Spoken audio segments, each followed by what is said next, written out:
اعوذ باللہ من الشیطان الرجیم بسم اللہ الرحمن الرحیم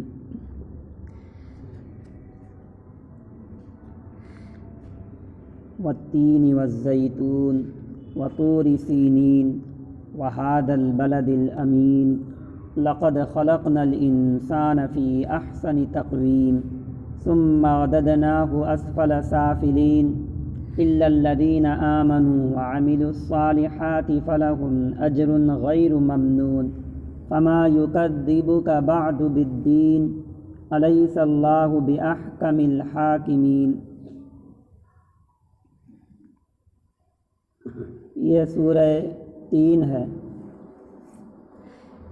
اس مناسبت سے اس سورت کا نام تین رکھا گیا۔ اس کی پہلی ہی آیت والتین والزیتون ہے، مکی صورتوں میں سے ہے۔ اس میں بھی اللہ تبارک و تعالی نے انسانوں کی دو قسموں کو بتلایا کہ کچھ لوگ وہ ہیں جو اپنے نفس کی اصلاح کرتے نیک بن جاتے، اللہ تعالیٰ سے ڈرنے والے بن جاتے ہیں، اور کچھ لوگ وہ ہیں جو اپنے آپ کو برائی میں لگا دیتے، اپنی کامیابی، اپنے اصل زندگی، اصل مقصد سے غافل ہو جاتے۔ تو دونوں طرح کے لوگوں کا اس صورت میں ذکر ہے۔ والتین والزیتون، شروع میں اللہ تعالیٰ نے چار چیزوں کی قسم کھائی، ان چار چیزوں کی اہمیت کی وجہ سے فرمایا والتین والزیتون، قسم ہے انجیر کی اور زیتون کی، یہ دونوں خشک میوے ہیں لیکن کثیر المنافع ہیں، بہت زیادہ ان کا فائدہ ہے۔ انجیر اور زیتون، انجیر کے بارے میں ہے کہ اس میں کیڑے نہیں لگتے، اور زیتون اس کا تیل استعمال بھی کیا جاتا ہے، لگایا بھی جاتا ہے۔ تین سے مراد مفسرین نے لکھا ہے انجیر کا پھل بھی مراد ہے، اور ایسے ہی یہ انجیر جس مقام پہ ہوتا تھا وہ جگہ بھی مراد ہے۔ زیادہ تر یہ شام کے علاقے میں یہ پھل پائے جاتے تھے، اور شام کے علاقے میں بھی جودی پہاڑ، اس پہاڑ پہ اس کی کثرت تھی۔ مفسرین نے لکھا ہے جودی پہاڑ بھی مراد ہے، اس لیے کہ آدم علیہ السلام جب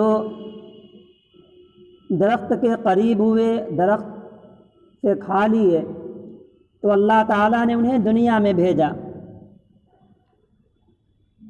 دنیا میں آئے، لباس ان سے اتار لیا گیا۔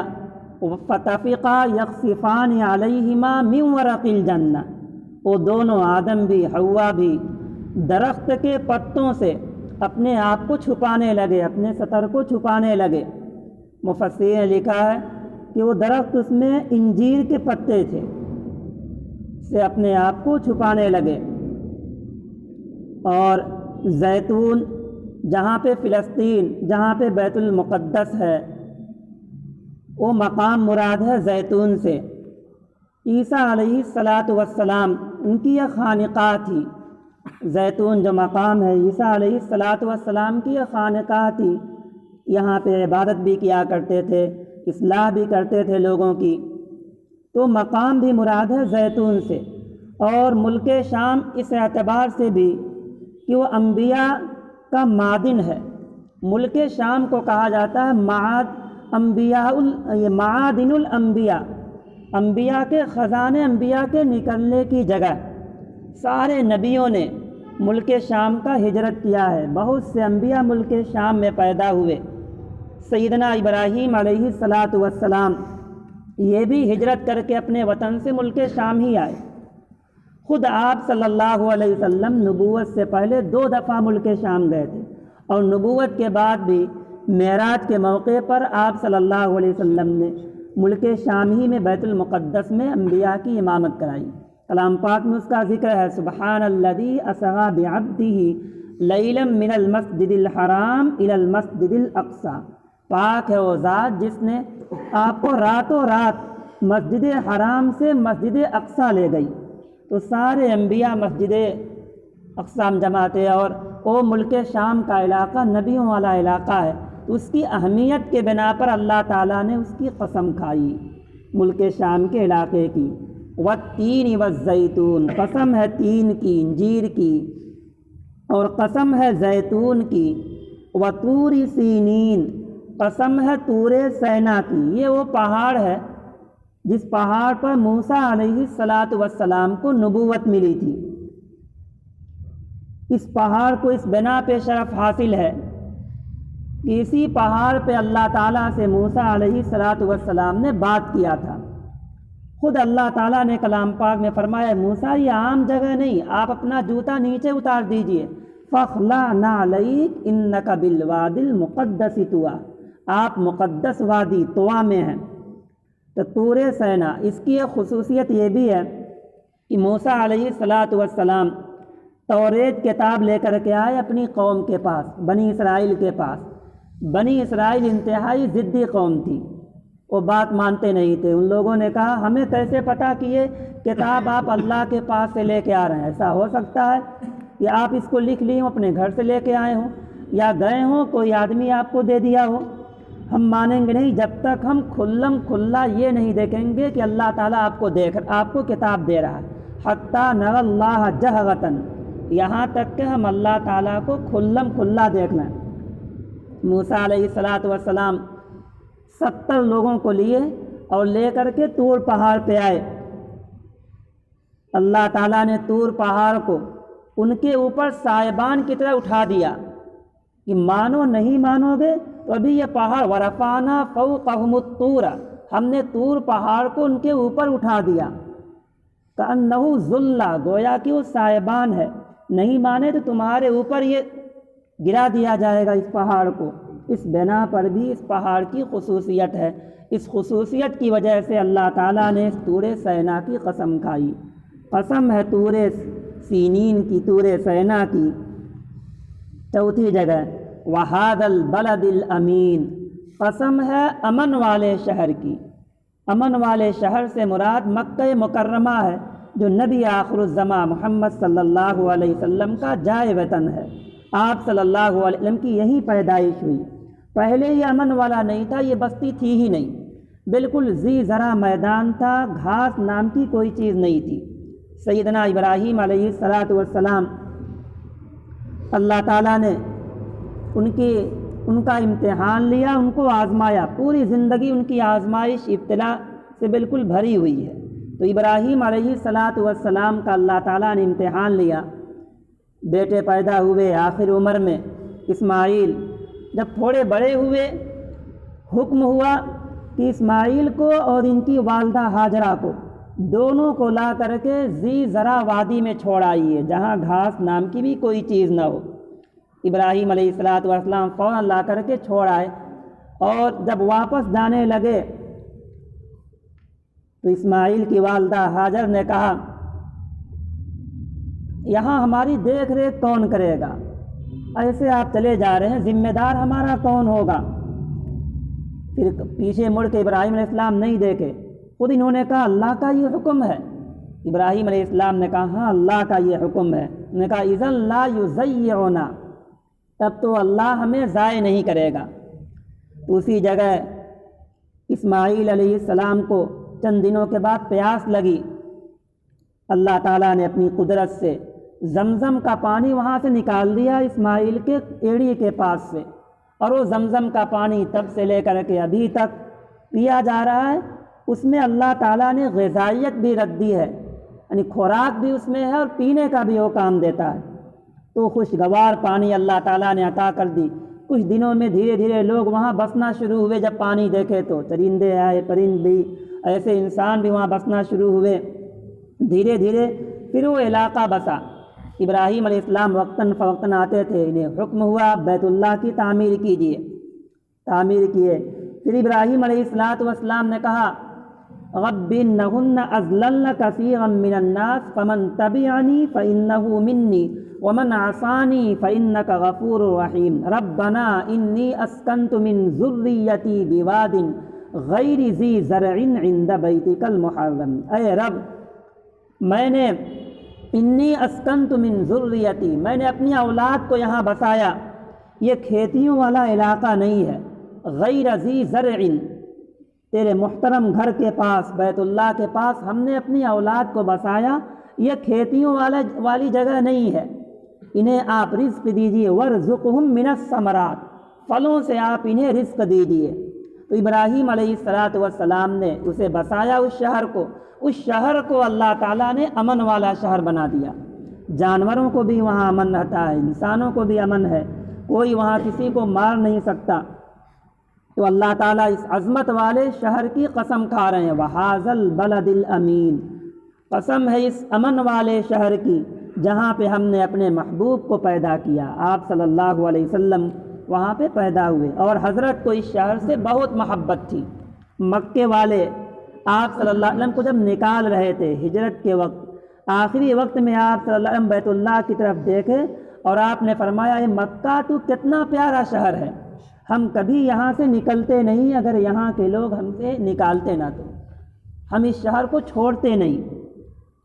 تو عظمت والا شہر، اس کی اللہ تعالیٰ نے قسم کھائی، 4 چیزوں کی قسم کھا کر کے اب اللہ تعالیٰ آگے فرما رہا، لَقَدْ خَلَقْنَا الْإِنسَانَ فِي أَحْسَنِ تَقْوِيمٍ، انسانوں کی شرافت، انسانوں کی عزت اور کرامت کی وجہ سے پہلے 4 چیزوں کی اللہ تعالیٰ نے قسم کھائی، پھر فرمایا ہم نے انسان کو بہترین سانچے میں پیدا کیا، ہم نے انسان کو اچھے سانچے میں ڈھالا، ظاہری اعتبار سے بھی، خلقت کے اعتبار سے بھی انسان جتنا خوبصورت ہے کوئی اور مخلوق اتنی خوبصورت نہیں۔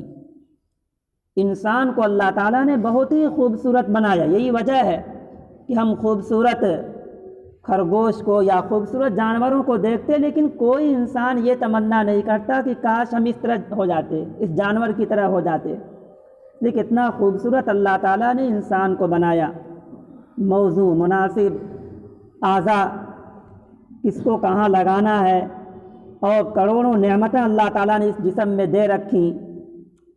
ایسے ہی فرمایا گیا خوبیوں سے بھی اللہ تعالیٰ نے انسان کو نوازا ہے، جو خوبیاں انسان کے اندر ہیں کسی مخلوق میں اتنی خوبی نہیں، یہی وجہ ہے نبوت کے لیے اللہ تعالیٰ نے انسانوں کو چنا، کسی اور مخلوق کو اللہ تعالیٰ نے نبی نہیں بنایا، نہ جنات کو، نہ فرشتوں کو، نہ اور کسی مخلوق کو، نہ چرند پرند کو، نبی جو اللہ کے، اور سب سے بڑی چیز اشرف الانبیاء، خود آپ صلی اللہ علیہ وسلم فرشتوں سے بھی انسان افضل ہے، کیونکہ محبوب کائنات نبی کریم صلی اللہ علیہ وسلم آپ بھی انسان ہیں، آپ کو بھی آپ بھی انسان ہیں، اور اللہ تعالیٰ کے بعد سب سے بڑا مرتبہ اللہ کے رسول صلی اللہ علیہ وسلم کا ہے، سب سے اعلیٰ مرتبہ اللہ کے بعد۔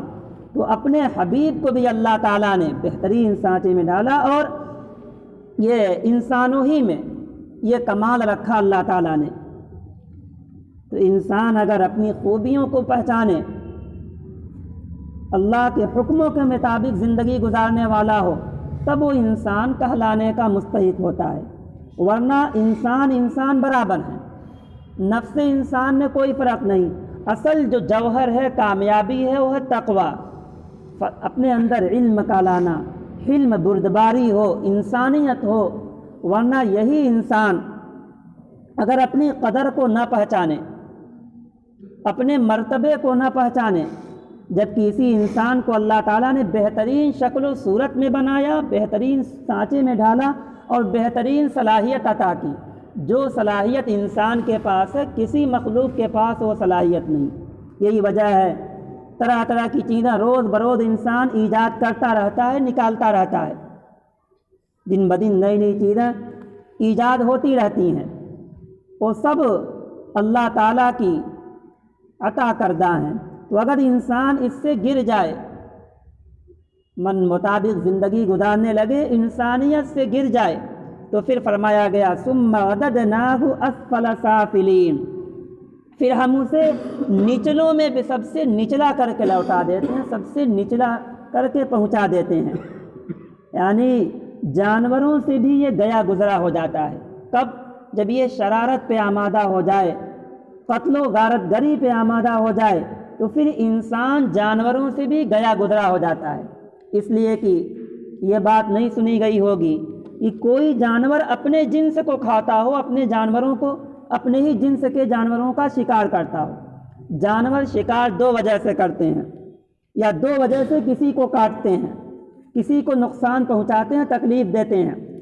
ایک تو یہ کہ جانور جیسے سانپ ہے، بچھو ہے، یہ خود ڈرتے ہیں کہیں انسان ہمیں مار نہ دے، تو اس سے بچنے کے لیے کاٹ لیتے ہیں اسے۔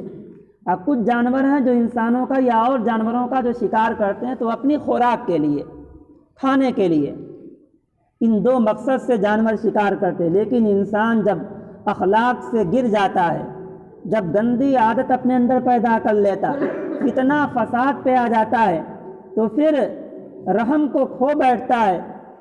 اپنے ہی جنس انسانوں کو اتنا بھی رحم نہیں، چھوٹے بچوں کو بھی اس پر بھی رحم نہیں، عورتوں کو، بچوں کو، سب پہ اتنا ظلم کرتا، قتل و غارت گری میں اس قدر آگے بڑھ جاتا کہ جانوروں سے بھی نکل جاتا یہ، ذرہ برابر رحم نہیں، بچوں کو بھی قتل کر دیتا ہے، عورتوں کو قتل کر دیتا، بے گناہ انسانوں کو قتل کر دیتا ہے۔ آج دیکھا ہے دنیا میں کس طرح قتل و غارت گری، جرائم کے بازار عام ہیں۔ لوگ ذرہ اخباروں میں آتا ہے، آج نیٹ کا زمانہ ہے، موبائلوں میں بھی آتا ہے، اور ملکوں میں یا اپنے یہاں بھی اور شہروں میں کیسے لوگ بے رحمی کے ساتھ بچوں کو مار ڈالتے، کیسے بے دردی کے ساتھ عورتوں پہ ہاتھ اٹھا دیتے، کیسے کہاں انسانیت چلی جاتی، ایسے ایسے کام کر جاتے جو کام یہ جانور تک کا نہیں کرتے۔ اتنے ایٹم بم بنے ہیں یا اتنے ہتھیار بنے ہیں، وہ سب انسانوں ہی کے لیے، کہیں کوئی ہتھیار ایسا نہیں بنا جانوروں کے مارنے کے لیے۔ تو یہی انسان جب اخلاق سے گر جاتا ہے تو اتنا نیچے پہنچ جاتا کہ جانور سے بھی نیچے آ جاتا۔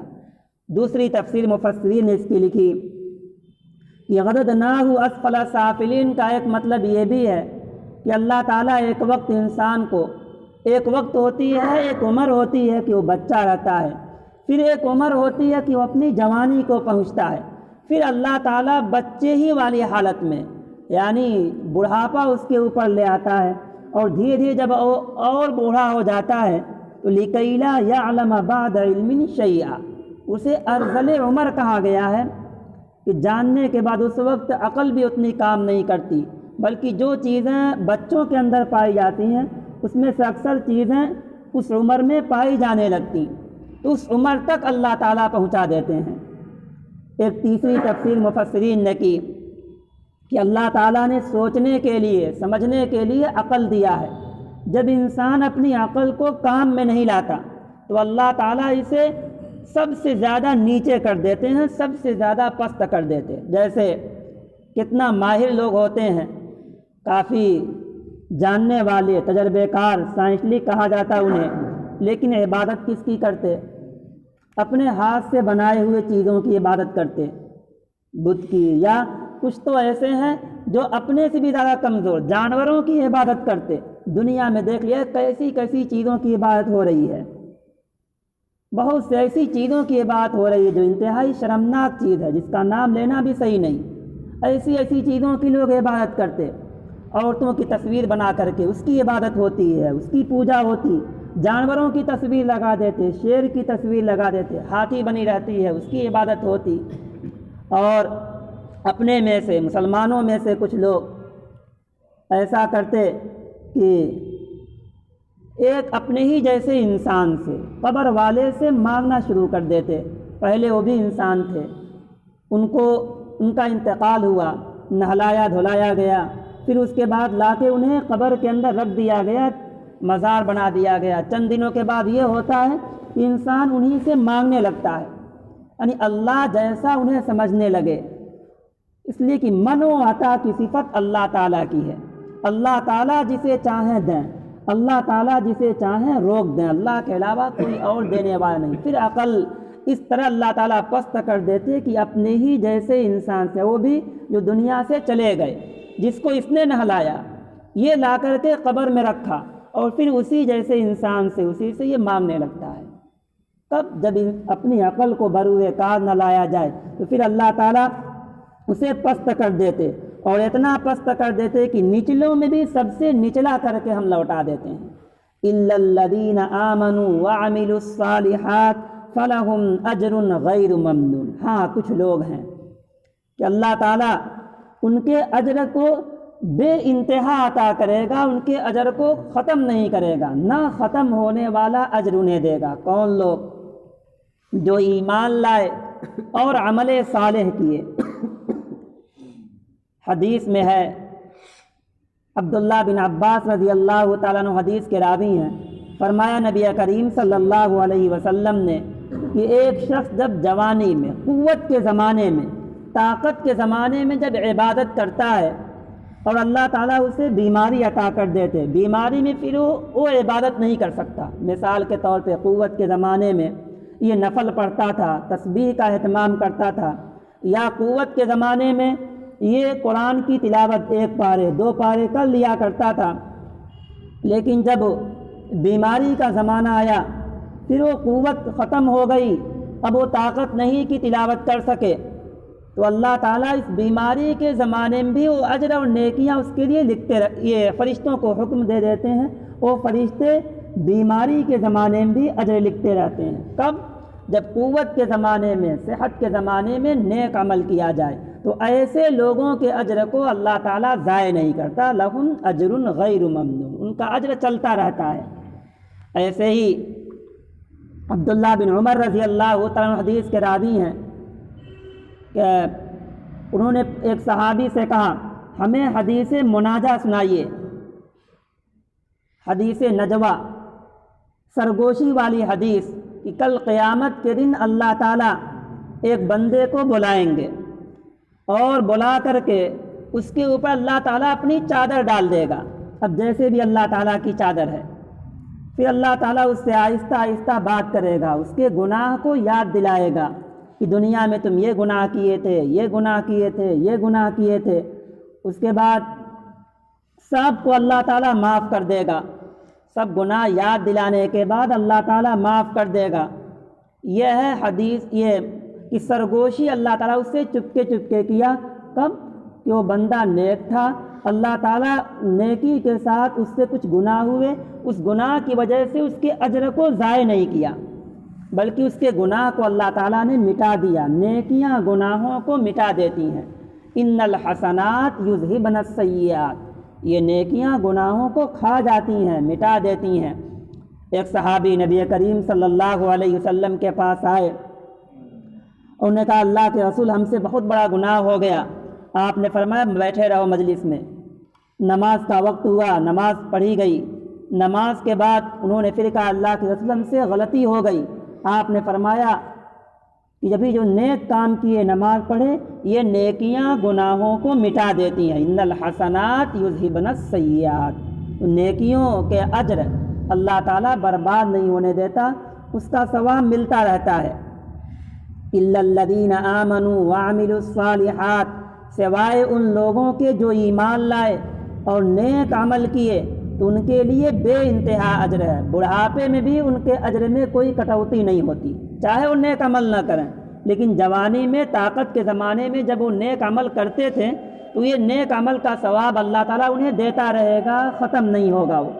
ایسے ان سب کا یہ مقتضا ہے کہ ایک بندہ ہے جو اللہ تعالیٰ کی اطاعت اور فرما برداری کے ساتھ دنیا میں زندگی گزارتا، نیک عمل کرتا، اور ایک بندہ وہ ہے جو اللہ تعالیٰ کی نافرمانی کرتا ہے۔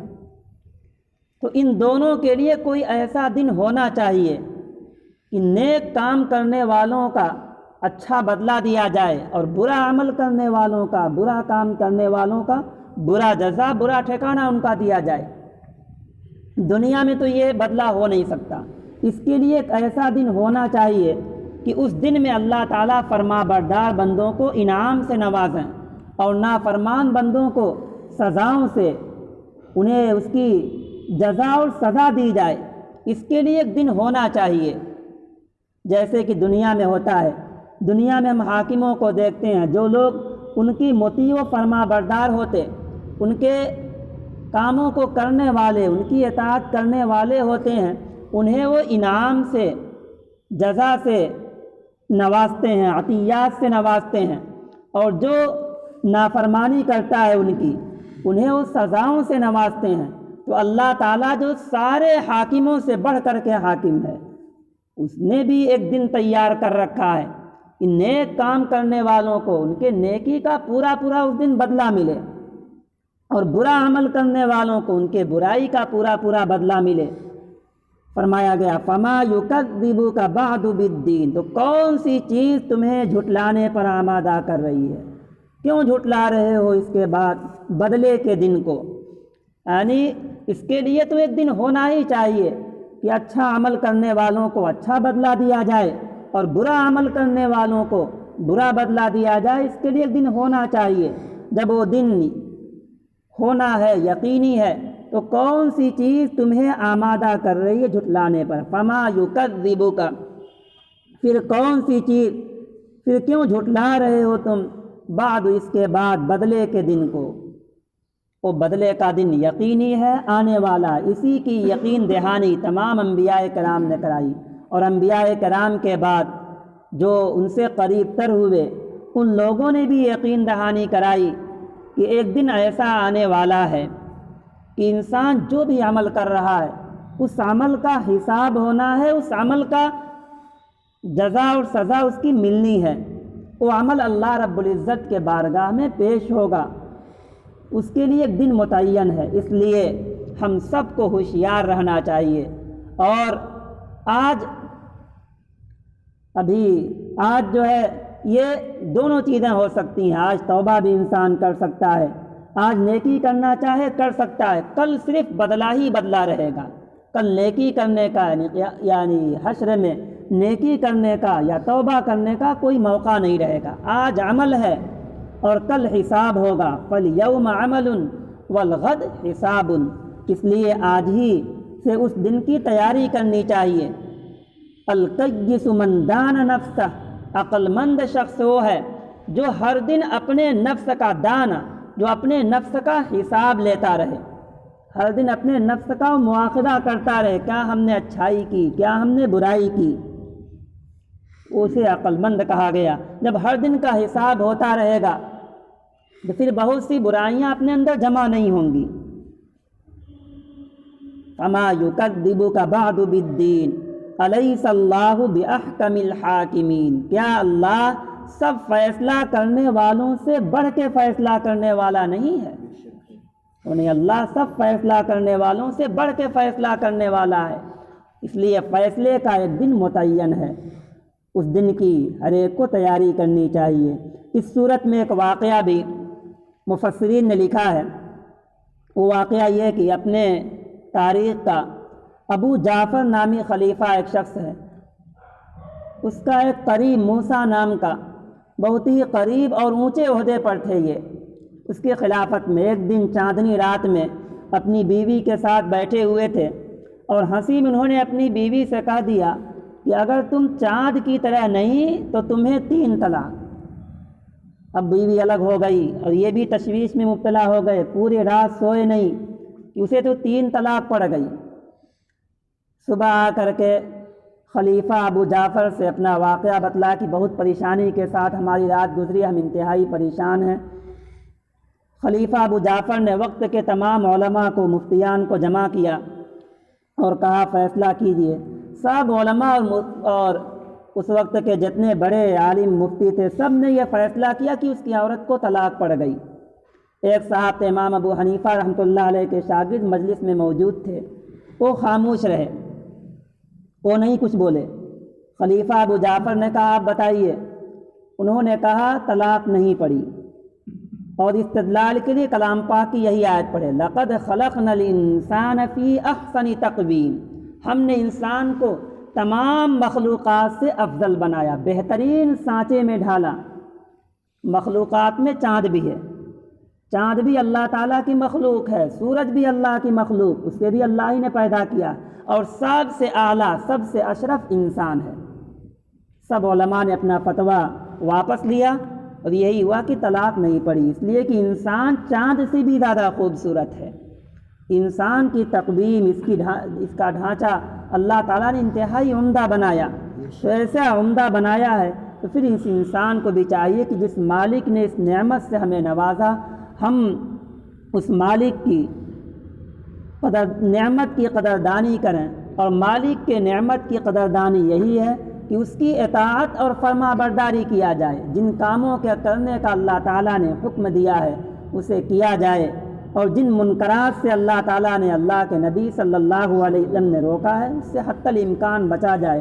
اگر اس طرح سے اپنی زندگی ہم گزارنے والے ہو گئے تو پھر آخرت میں آرام ہی آرام ہوگا، بہشت بنی ٹھکانہ ہوگا۔ چند دن کی یہ زندگی ہے، اس میں بہت بچا کر کے زندگی گزارنا چاہیے۔ یہ سمجھا جائے کہ ہم ایک کانٹے دار درخت کے پاس سے جا رہے ہیں۔ ابی بن کعب جو صدر القراء ہیں، ان سے عمر فاروق رضی اللہ تعالیٰ عنہ نے پوچھا کہ تقویٰ کسے کہتے ہیں؟ باوجود کہ یہ خلیفہ ہیں پھر بھی پوچھے ابی بن کعب سے کہ تقویٰ کسے کہتے ہیں بتائیے۔ ابی بن کعب رضی اللہ تعالیٰ عنہ نے کہا کبھی آپ کانٹے دار درخت کے پاس سے گزرے ہیں؟ انہوں نے کہا ہاں۔ کیسے آپ اپنے کپڑے کو حفاظت کے ساتھ سمیٹے رہتے ہیں کہیں کپڑا لگ کے پھٹ نہ جائے؟ بس ایسے ہی دنیا میں زندگی گزاریے، بہت احتیاط کے ساتھ، کہیں گناہوں میں نہ پڑ جائیں۔ تو اس طرح سے زندگی اگر گزارے اللہ تعالیٰ ہمیں یہاں بھی آخرت میں بھی کامیاب کریں۔ اللہ تعالیٰ ان باتوں پہ ہمیں بھی آپ کو بھی عمل کرنے والا بنائے۔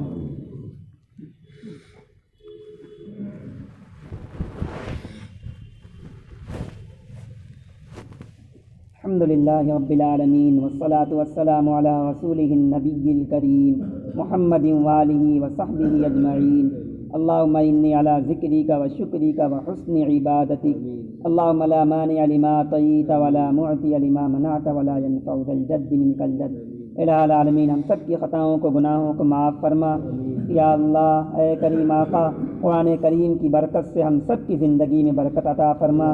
حاضرین کو یا اللہ ان کے جائز مرادوں کو پورا فرما، قرآن کریم سے محبت عطا فرما، قرآن کریم کے مطابق ہم سب کو اپنی زندگی گزارنے والا بنا، اس کتاب سے شغف پیدا فرما، اس کے سمجھنے کی، سننے کی، پڑھنے کی توفیق عطا فرما۔